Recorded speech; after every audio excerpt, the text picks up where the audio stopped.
톡톡 상담소. 일터에서 억울한 일은 없어야겠죠. 알아두면 도움이 되는 노동법 이야기 세모정 톡톡 상담소 수요일 코너 직장인을 위한 라디오 생존백서 시간입니다. 소나무 노동법률사무소 김효신 노무사와 함께합니다. 안녕하십니까? 네, 안녕하세요. 오늘은 어떤 주제로 이야기를 나눠볼까요? 이번 정부가 출범하고서부터도 계속 산재에 대해서 각별한 관심을 가져왔습니다. 네. 그래서 이제 지난 15일 날 우리 정부가 관계부처 합동으로 산재 근절을 위한 노동안전 종합대책을 발표했습니다. 네. 여기서 이제 노동부는 산재 근절은 노사 모두 이익이라는 슬로건을 내세웠는데요. 네. 그런데 노동계나 경영계 모두 이 제도가 현실적 작동이 제대로 될까라는 데 의문을 표하고 있기도 합니다. 네. 그래서 오늘은 이 정부가 발표한 노동안전 종합대책의 내용과 실현 가능성에 대해서 한번 얘기 나눠볼까 합니다. 네. 세모정 톡톡 상담소 직장인을 위한 라디오 생존백서 오늘은요. 산업 현장에서 발생하는 이 재해와 사고를 줄이기 위해서 정부가 새로 발표한 노동안전 종합대책에 대해서 살펴보겠습니다. 방송 들으시면서 궁금한 점 있으시면 문자로 참여해 주시기 바랍니다. 저희 김효신 노무사가 상담도 해드리고요. 또 추첨을 통해서 모바일 햄버거 쿠폰 보내드립니다. 문자 보내실 곳 샵 9730번이고요. 짧은 문자는 50원, 긴 문자는 100원의 정보 이용료가 듭니다. 콩 게시판이나 KBS 라디오 유튜브 채널 통해서는 무료로 참여하실 수 있으니까요. 많은 참여 부탁드리겠습니다. 일단 이번 종합대책을 내놓게 된 계기를 먼저 좀 살펴볼까요? 네, 아무래도 우리 대통령의 특별 지시가 있었습니다. 그게 발단인데요. 지난 7월 17일이었거든요. 그때 재연절에 대통령 국가 제1책무가 국민의 생명과 안전을 지키는 것이다. 그런데 OECD 국가 중에서 사망 재해율이 가장 높다는 불명예가 씌워져 있다. 그래서 이걸 반드시 끊어야 할 것이라는 말씀에서부터 좀 크게 대책을 마련하기 시작했습니다. 네. 이 말씀을 보면 우리가 OECD 국가 중에 여전히 산업재해 사망률이 가장 높다고 합니다. 네. 24년 산재로 인한 경제 손실이 38조 원에 이르기도 하고요. 네. 이거는 국가 예산의 약 5.8% 달한다고 합니다. 그래서 재해율이 1% 오르면 1인당 생산성이 연간 383만 원씩 줄어든다고 하니까 무조건 산재를 없애야겠다라는 결론에 다다르게 됩니다. 네. 선진국 일본하고 독일하고 비교해 봤을 때도요. 3배에서 4배 정도 높은 사망률을 기록하고 중이고요. 특히나 문제되는 거는 반복적으로 추락기임이라는 재래형 사고가 발생하고 있다.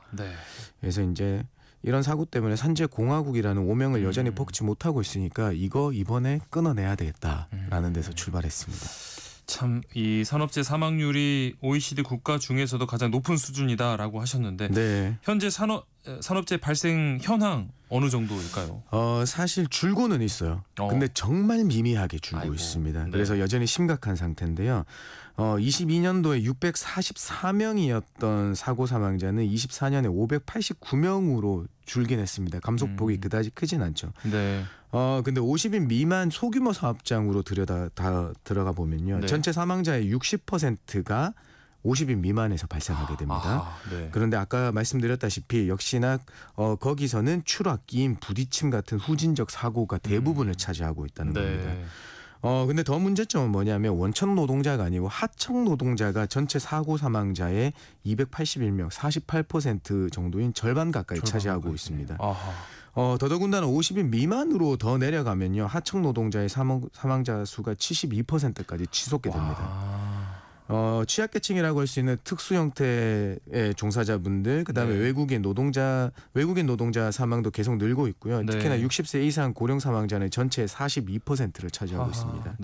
그러니까 정리하면 영세 사업장, 하청 노동자, 특수 형태의 고용 종사자, 외국인, 고령자 같은 취약계층에서 사고가 집중되는 구조적 문제가 있다라는 겁니다. 그러니까 여전히 이 후진적 사고가 아직 잦다는 건데. 맞습니다. 그러면 정부는 이 산재 발생의 근본적인 원인 뭐라고 보고 있을까요? 이번에 발표하면서 총 4가지를 찝어줬습니다. 그래서 이제 조사에 따른 건데요. 첫 번째는 전체 사업장의 50인 미만 소규모 사업장이 98%를 차지하고 있다.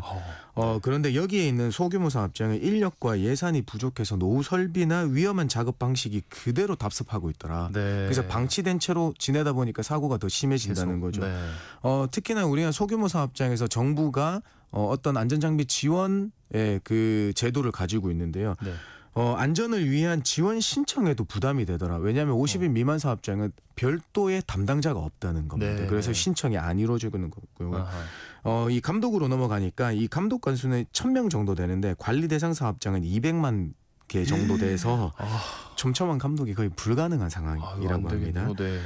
두 번째는 우리가 말씀을 많이 언론 보도를 통해서 알고 계시겠지만 위험의 외주화가 돼 있다. 그래서 안전관리 책임 공백이 발생하는데 이거는 다단계 하도급으로 인해 안전관리 책임이 분산되고 있다. 불법 하도급의 문제라는 거죠. 그다음에 불법 재하도 과정에서 그러니까 공사비, 안전관리비가 크게 삭감되면서 심지어는 가장 기본적인 보호구 착용 같은 기본 안전조치가 빠지는 경우들이 있더라. 예. 그다음에 안전주체로서 노동자의 역할에 한계가 있다. 뭐 원청 중심으로 짜여진 의사결정 구조로 해서 하청 노동자는 빠지게 되는 거고 위험성 평가 과정에서도 노동자가 참여하도록 돼 있지만 이거는 법적 강제 사항이 아닌 거고 그다음에 또 급박한 위험 시 작업 중지권을 근로자한테 부과하고 있지만 이거 발동시키는 순간 부당한 처우가 있다는 우려 때문에 실제 사용도 안 되더라. 근데 네 번째는 더 심각하게 보고 있는 건데요. 법을 어겨도 대부분 벌금이나 집행유예로 끝나더라.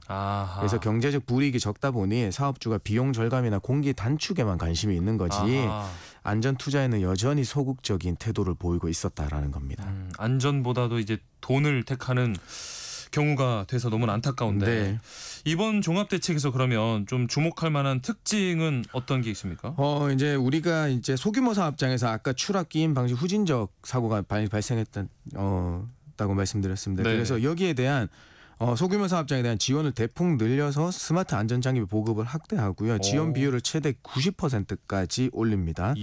그다음에 원청 책임을 강화해서 공사비, 공사기간을 적정하게 보장하고 불법 하도급에 대해서는 정례 점검 실시해서 적발해서 처벌하겠다고 합니다. 그다음에 아까 취약계층의 고령, 그다음에 특수형태 근로 종사자, 외국인에 대한 교육하고 작업 환경 지원을 강화하고요. 네 번째는 재조사 보고서를 공개하고 안전보건 공시제, 작업 중지권 완화 등으로 노동자의 참여와 권리를 넓혔습니다. 마지막으로 이제 감독관을 지원합니다. 그다음에 불시 점검도 실시하고요. 반복 사고 기업에 대한 과징금이나 공공입찰 제한으로 제재를 강화한다고 합니다.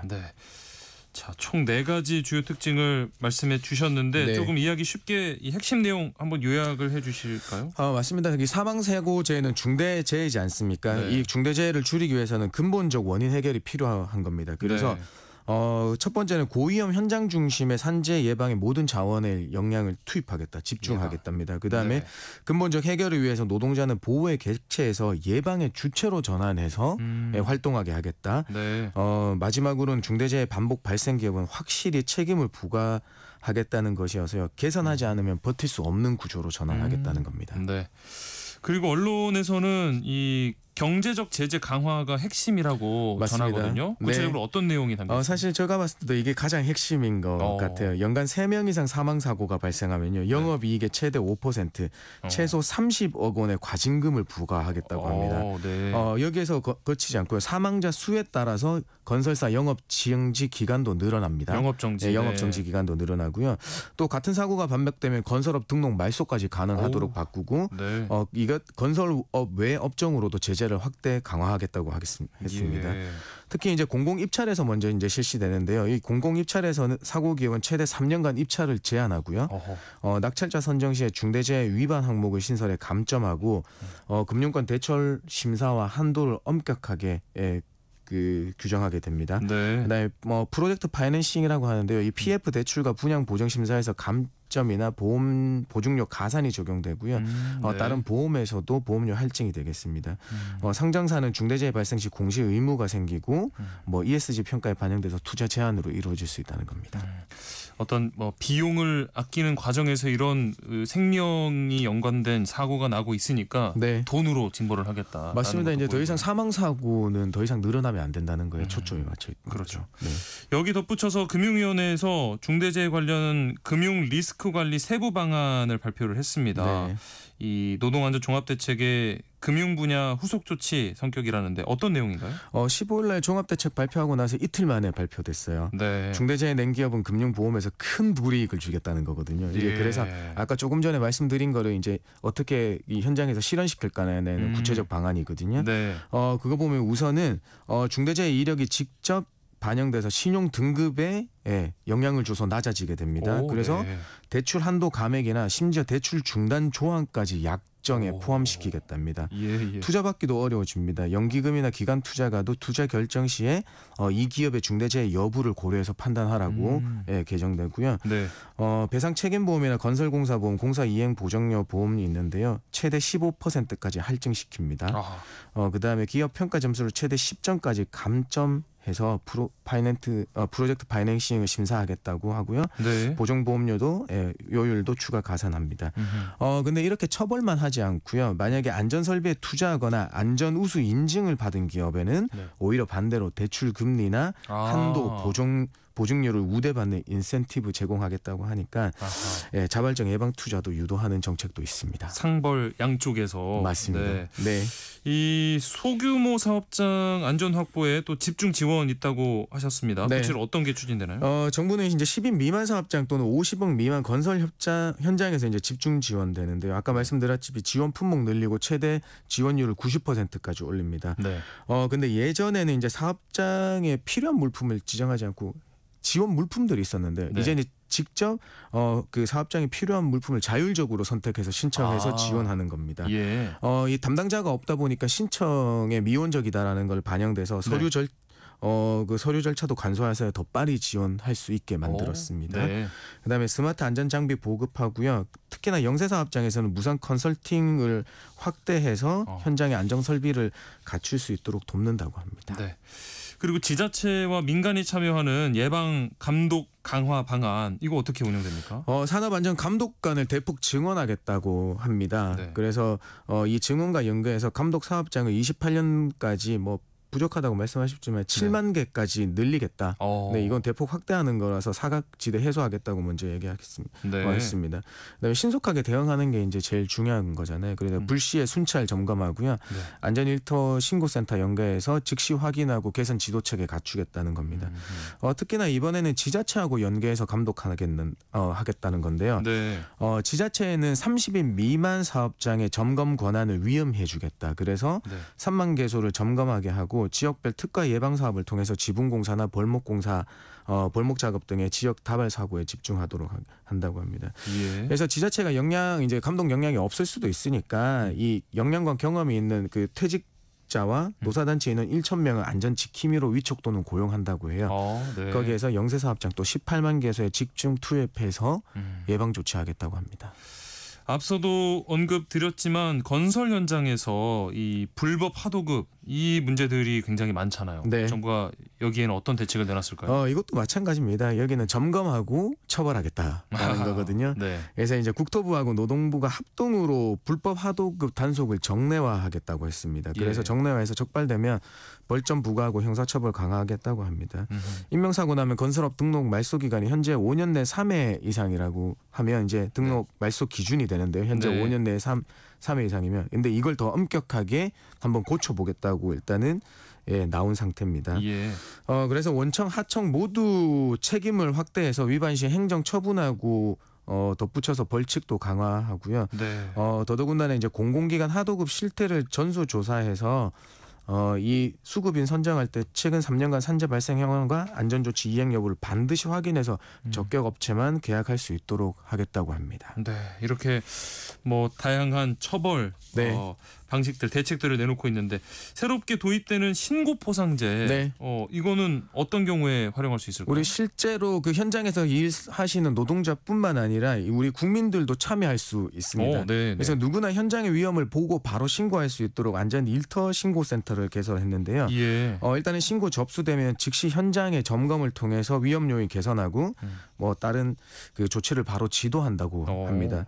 또 더더군다나 산재 위험을 은폐하거나 하거나 뭐 정부 명령 불이행했다는 걸 신고하면 네. 건당 최대 500만 원까지 포상금을 지급해 적극적인 제보를 유도하겠다고 했습니다. 뭐 네. 여기에 덧붙여서 뭐 정부하고 경제단체, 업정부 협당체가 함께하는 뭐 안전문화 확산 추진탄을 운영해서 우리 경영자들이 뭐 이런 산업안전 인식을 더 높일 수 있도록 한번 만들어 보겠답니다. 네.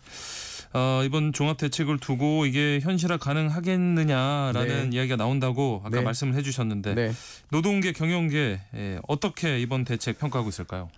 사실 각자 긍정과 우려가 나뉘고 있습니다. 네. 노동계하고 시민단체는 역시나 영세사업장이나 하청노동자 우리 취약계층에 대한 보호 강화가 됐고 작업중지권 확대 등에 대해서는 환영하고 있습니다. 그런데 경영계 같은 경우는 과징금, 영업정지, 공공입찰 제한 등 제재가 과도하다. 그래서 이거는 사업이 위협받는 상태이다라는 말까지 하고요. 그다음에 또 예방을 조금 더 해주셨으면 하는데 너무 처벌 중심이라서 여기에 대한 지적도 있습니다. 또한 소규모 사업장은 여전히 이행이 어렵고 뭐 대책의 세부 기준이 일단 모호해서 현장에서 혼란이 생길 수 있다는 우려도 있거든요. 그래서 제재하고 지원이 균형을 이뤄야 된다. 여기서 이제 현장에 맞는 실행 계획이 마련돼야 그 효과가 나타날 거라는 이제 학계의 목소리도 전해드리겠습니다. 네. 자, 직장인을 위한 라디오 생존 백서, 오늘은 정부가 산재 근절을 위해서 새로 발표한 노동안전 종합대책에 대해서 이야기 나눠보고 있습니다. 관련해서 궁금한 점 있으신 분들, 상담 필요하신 분들 계속해서 문자 주시기 바랍니다. 여기서 장범준의 당신과는 천천히 노래 듣고요. 상담으로 이어가겠습니다. 네, 장범준의 당신과는 천천히 함께 들어봤고요. 그 사이 보내주신 문자 하나씩 살펴보겠습니다.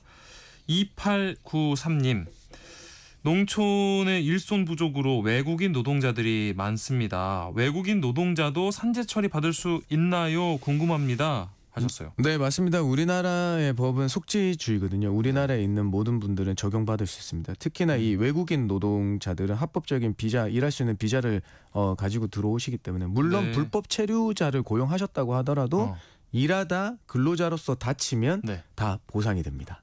심지어는 불법 체류자까지도 우리나라에서 일하는 분들은 누구나 다 산재 처리 받을 수 있다입니다.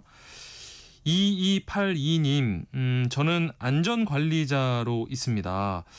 이번 대책에서 노동자의 처벌 조항은 빠져 있네요. 작업자들 달래서 보호구 착용시키고 결국 똑같은 반복인데 보호구 미착용하고 작업했을 때 경고를 하고 또 이 경고가 누적됐을 때 퇴출하고 이 현장 사업장에서 일할 수 없게 하는 방법은 혹시 없는지 궁금하다고 하셨어요. 네, 뭐 첫 번째로 노동자 처벌 조항 빠져 있다는 아쉬움을 말씀하신 것 같은데요. 사실 우리 법은 노동자를 처벌하지 않고 회사만 처벌합니다. 왜냐하면 회사에서는 그 직장 질서를 지키지 않는 노동자들에 대한 징계권을 가지고 있습니다.